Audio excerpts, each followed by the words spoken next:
ଜାନୁଆରୀ 2025 ଜାନୁଆରୀ 2 ତାରିଖ ଠାରୁ 6 ତାରିଖ ପର୍ଯ୍ୟନ୍ତ ରବୀନ୍ଦ୍ର ମଣ୍ଡପରେ ସନ୍ଧ୍ୟାରେ ଗୀତା ଶ୍ରୀମଦ୍ ଭଗବତ ଗୀତାର ଆଲୋଚନା ଚକ୍ର ଅନୁଷ୍ଠିତ ହେବ।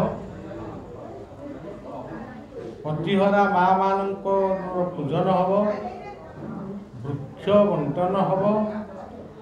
ତା ସହିତ ପୂର୍ବାହ୍ନରେ ଆମର ଗୋଟିଏ ଦିନ ଗଣତନ୍ତ୍ର, ଗୋଟିଏ ଦିନ ପରିବେଶ, ଗୋଟିଏ ଦିନ ପରିବାର ସମ୍ବନ୍ଧରେ ଆଲୋଚନା ଏବଂ ସବୁ ଧର୍ମାବଲମ୍ବୀ ମାନଙ୍କୁ ଡାକି ଗୋଟିଏ ସମନ୍ୱୟ କେମିତି ରକ୍ଷା ହୋଇପାରିବ ସେ ବିଷୟରେ ମଧ୍ୟ ଆଲୋଚନା।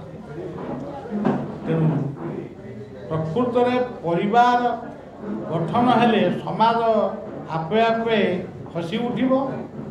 ପରିବେଶ ଯଦି ରକ୍ଷା ହୁଏ ତାହେଲେ ଅନେକ କରୋନା ଭଳି ମହାମାରୀ ମଧ୍ୟ ଦୂରେଇ ଯିବ। ତା ସହିତ ଗଣତନ୍ତ୍ର ଯଦି ସ୍ୱେଚ୍ଛାଚାରୀ ହୁଏ, ସ୍ୱେଚ୍ଛାଚାରିତା ଅବଲମ୍ବନ କରେ, ତାହେଲେ ସମାଜ ଭୁଷୁଡ଼ି ପଡ଼ିବ। ତେଣୁ ଗଣତନ୍ତ୍ର ସୁରକ୍ଷା ନିତ୍ୟାନ୍ତ ପୁରୁଷ କମିଶନ ଗଠନ ପାଇଁ ମୁଁ ଯେ ଏକୁଟିଆ କହୁଛି ତା ନୁହେଁ, ଅନେକ ବି କହିବା ଆରମ୍ଭ କଲେଣି। ପୁରୁଷ କମିଶନ ଗଠନ ହଉ, ମା ଯେମିତି ସୁଖରେ ବଞ୍ଚୁଛି ବାପା ବି ସେମିତି ସୁଖରେ ବଞ୍ଚିବା ଦରକାର। ତେଣୁ ବାପ ମା ଯଦି ଦୁଇ ଜଣଙ୍କ ଭିତରେ ଝଗଡ଼ା ଲାଗିବ, ପୁଅ ଝିଅ ଶିଖିବେ କ'ଣ?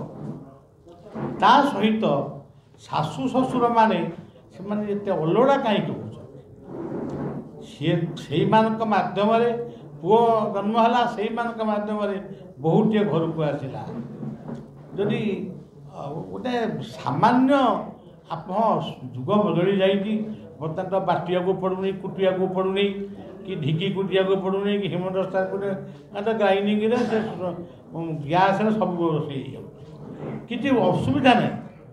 କିନ୍ତୁ ପ୍ରତ୍ୟେକ ପରିବାରରେ ଗୋଟେ ସ୍ୱେଚ୍ଛାଚାରିତା ଦେଖାଯାଉଛି। ସେଇଥିପାଇଁ କୁହାଯାଇଛି ଘରେ କିଛି ମହିଳା କମିଶନକୁ ଆମେ ପୁରାପୁରି ସମ୍ପୂର୍ଣ୍ଣ ଭାବରେ ସ୍ୱାଗତ କରୁଛୁ।